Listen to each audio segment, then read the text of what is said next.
Okay, so we're back and we're still taking a look at 1.2. This time we are looking at the graphs of actual functions, getting some information from them. I believe this was one of the final objectives that we talked about in the first video. So we're being asked to use the following graph to determine the function's domain, term that should sound familiar from Algebra 1. And also Algebra 2, along with the function's range, another term from algebra.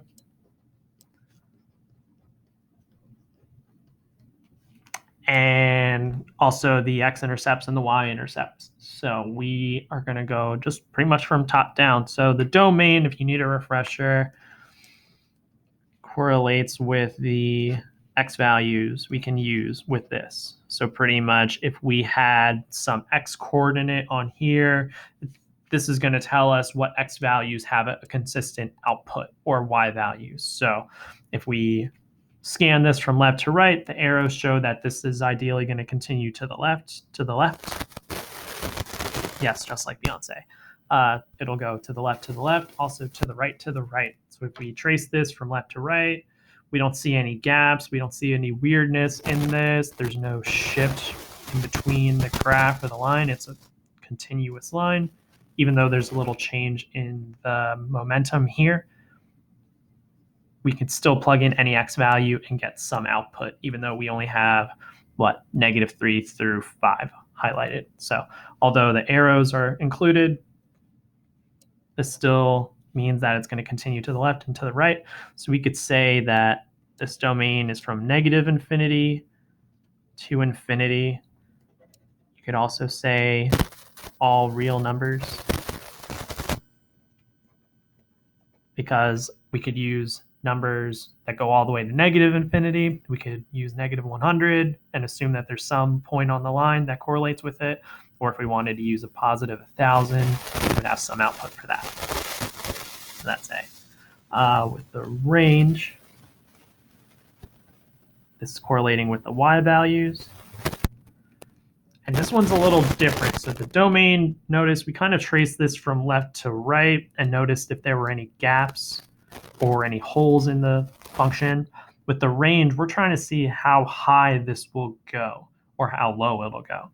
So we can assume that from the left or from the right, going towards the middle, that it continues all the way down. So we can assume that this is going to continue in this fashion for y values. It'll keep going all the way down and down and down and down and down on the y-axis if we want to find values that are there. But the question is, where does this end? How high does this line go? Well, we know that if we follow this along, we'll still have lines going all the way up to this point right here. And so this point here, let's make note of it. We have this as when x is 1, the outcome is 0. And the y coordinate, again, is what we're looking for here. So let's make a quick note on this. The y coordinate, this 0, is what we're going to write down here, because that's where the range ends. We can't have a point up here or higher than 0. It goes up to there and it ends. And this is a little tricky how we're going to denote this interval notation, because before we were just using parentheses, but since 0 is a definite number we could approach, in this case we use brackets because we want to include 0.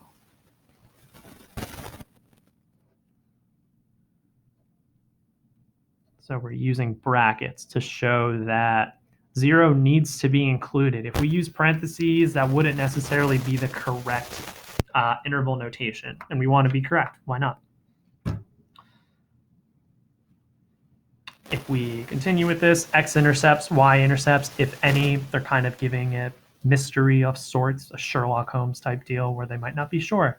But we can only see this one intercept here of 1, 0. So we have that one x-intercept. There's only one of them.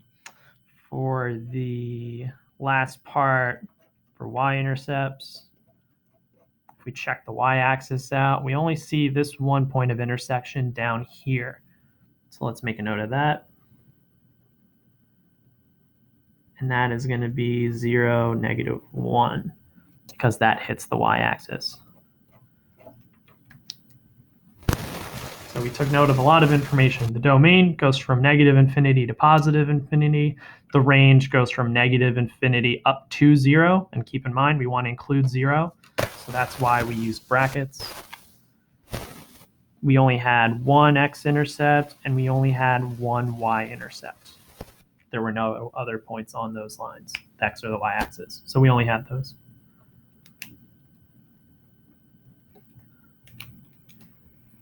If we continue this, we're being asked to evaluate this function f of x when it's equal to 3x cubed plus 2x, and this is all being divided by x cubed, and we're being asked to find f of -3. So this is similar to the previous part in part 1 where we were plugging in certain values, looking for outcomes.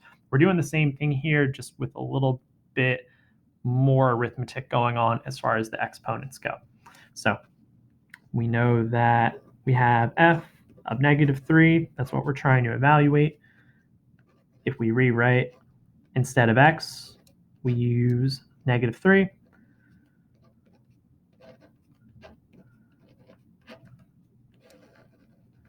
Then the work should look something like this. Notice that every x term that I saw, I rewrote as -3 because that's what they're asking us to rewrite it with. So if we take this from the top left to the right, we'll focus on the bottom. We have to multiply 3 with the product of -3 being cubed.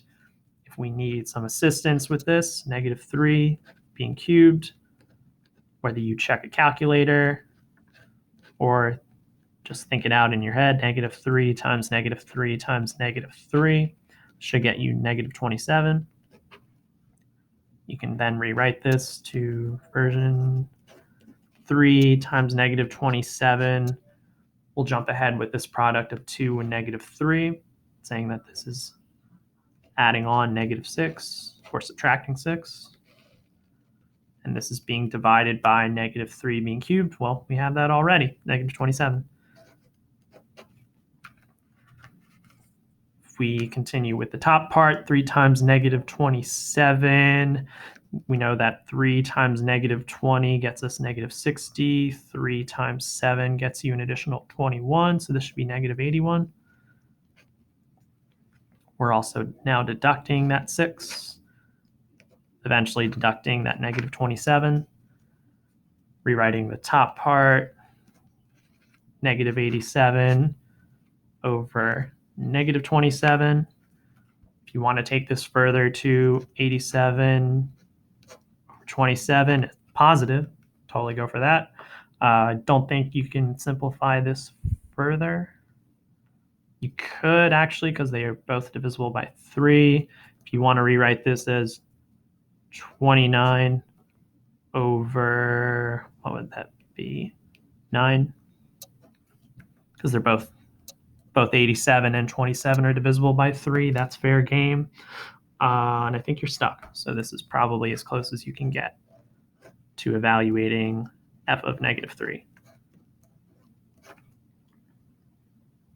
So with this first example, we had a bit of vocab with the domain and the range. Be careful, remembering that the domain's with x values, the range is with y values.